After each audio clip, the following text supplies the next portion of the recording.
તમે કહ્યું છું ત્યાં સુધી કહ્યું છું કોઈ દિવસ અમે પ્રાંતશ્રીને મને કીધું કોઈ વખત પંચાયતને બી આપી મને કીધું છે પંચાયતની મને હવે સર અમે જેને વોટ આપીએ એમને રજૂઆત કરવાની જવાબદારી થયું ને એવું કઈ વાત કરે યાર કે વાત કરે છે બહુ સારી વાત કરે. મિત્રો સ્વાગત છે તમારું આદિવાસી ભીલ ચેનલમાં. આજે આપણે ચેતર વસાવા અને ડેડિયાપાડાના સાંસદ મનસુખ વસાવાની વાત કરીશું.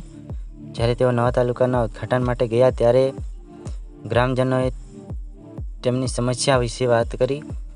ત્યારે મનસુખ વસાવા અને ગ્રામજનો વિશે બોલાચાલી વધી ગઈ હતી, જે વિડીયોમાં તમે જોવો અને પૂરો વિડીયો સાંભળો. અને ચેતર વસાવા સામે પણ ગ્રામજનોએ તેમના રજૂઆતો કરી, જે શાંતિથી તેઓ સાંભળી રહ્યા હતા. તો પૂરી વાત સાંભળો, શું થયું હતું. પૂરો વિડીયો જોવો અને કોમેન્ટ કરો.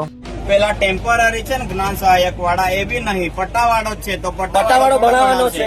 અને બીજી વસ્તુ અમે રજૂઆત કરીએ છીએ તો પોલીસ વાળા કે પ્રોગ્રામ બગાડો. હવે બીજી વસ્તુ છે, બીજી વસ્તુ 2 વર્ષથી કોઈને જમવાનું આપવામાં નથી આવતું છોકરાને. સર જમવા નથી આપતા, નાસ્તો નથી આપતા, અને જે સ્કૂલ વેન હતી એ પણ બંધ કરી દેવામાં આવી છે. તો અમારા છોકરા અહીંયાથી 5-5 કિલોમીટરથી ચાલીને આવે છે, ચાલીને જાય છે. બરાબર, રસ્તે ઘાટે કંઈક થાય કે રિસ્પોન્સિબિલિટી આ લોકો નિભાવવાના છે.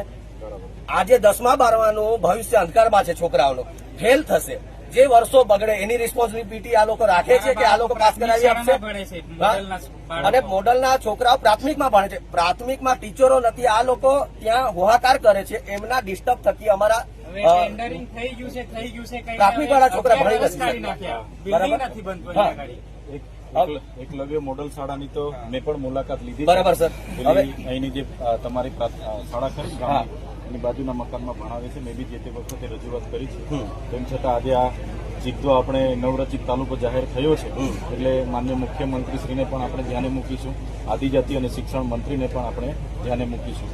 હું કાલે ગાંધીનગર છું, કાલે પરમ દિવસે સર, તો હું ચોક્કસ મારા લેટર પેડ લઈ જઈને તમારા વતી અને આપણા બધા વતી હું રજૂઆત કરીશ.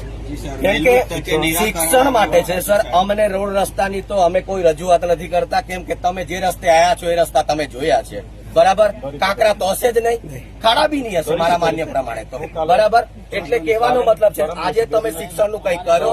તમારા જેવી નોકરી અમારા છોકરા બી કરવા માંગે છે. શિક્ષણ નથી, છોકરા કેમને નોકરી કરશે? આગળની મોટી પદ પર જોવા માંગે છે તો કમસે કમ તમે શિક્ષણ તો આપો યાર. શિક્ષણ જ નથી આપતા, અમારા છોકરાઓ ઢોર ચારવાના છે. હા, તો બધા વતી સરકારમાં રજૂઆત કરીશું. જી સર, આટલી અમારી વિનંતી છે, જેથી કરીને અમારી વિનંતી મંત્રીને મળી સ્પેશિયલ આનું નિરાકરણ થાય. આગળ તો મેં મુલાકાત પણ લીધી હતી, કદાચ ગામવાળા બધા હતા, શિક્ષકો પણ હતા, મુલાકાત પણ લીધી. જે તે વખતે જિલ્લા સંકલનમાં પણ આ પ્રશ્ન મેં મૂક્યો હતો, ત્યારે બી ટેન્ડરિંગમાં છે. બરાબર, સાયન્સમાં બાળક કઈ રીતે ભણશે સાહેબ? બધાને ખબર છે, આ પંચાયતને ખબર છે. અમે પ્રાંતશ્રીને આવેદન આપ્યું, છોકરા અમારા પાસે આવીને રડે છે. મેડમ અમે છે ને શું જવાબ આપીએ? હવે એક્ઝામ આવે છે, અમે છે ને બહુ રજૂઆત કરી. એટલે તમે આવેલા છો ને એટલે રૂબરૂ ગામ થકી 2 પ્રશ્નો અમે રજૂઆત કરીને એવું હતું સાહેબ. અમારે શાંતિથી જ કરીએ છીએ મેડમ. આ પોલીસ વાળા અમને આવવા નહીં દેતા, અમે શાંતિથી રજૂઆત એક વસ્તુ પહેલા તો સમજો, આ મોડલ સ્કૂલ પણ અમે જ લાયા છે. અમે જ લાયા છે. નવું હોય ત્યાં બધી તકલીફ રહેવાની છે. આખા ગુજરાતમાં મોડલ સ્કૂલો નવી ઠેર નવી સ્કૂલો નવી, એટલે પ્રશ્ન અને અધિકારી તરત મોકલ્યા છે. બેન પણ આવ્યા હતા. બધા જે પણ પ્રશ્નો છે એ દિવસે એ લોકો ઉપસ્થિત નતા સાહેબ, અને બીજા ગામ લોકો ઉપસ્થિત હતા. તમે છે ને જેટકોની જમીન બાબતે આવ્યા હતા, મેં છે ને પ્રાંત સરને જેટકોની જમીન બાબતમાં ગામ લોકોએ ખૂબ જ વિરોધ કર્યો હતો. ના, વિરોધ નહીં કર્યો સાહેબ. હવે સ્કૂલ ના હોય અને જેટકો બનાવો, અમને શાળાની જરૂર છે.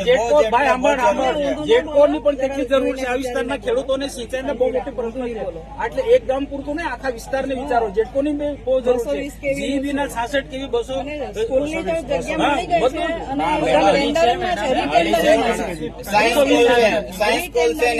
બધા પ્રશ્નો બધું ઉકેલીશું, બધું ઉકેલું. બધું કોઈ બાકી નથી રાખવાના, કોઈ બાકી નથી રાખવાનું, કોઈ બાકી નથી રાખવાનું. મોડેલ સ્કૂલના બાળકો પ્રાથમિક શાળામાં ભણે છે, બરાબર. અમને દુઃખ થાય છે ગામના નાગરિક તરીકે. એ વૈકલ્પિક અમને વ્યવસ્થા છે. મકાન બની જશે એટલે આપણી બધી સુવિધા મળવાની છે. 12 કરોડ રૂપિયાની શાળા મંજૂર થઈ છે. હવે આપણે તમારા સાથે સેલામાં બની ગઈ. બિલ્ડિંગ બની જાય એટલે તપાસ કરો. ના, પણ અમે તો જમીન આપેલી છે ને એ સાહેબ. આખું તપાસ કરો ને.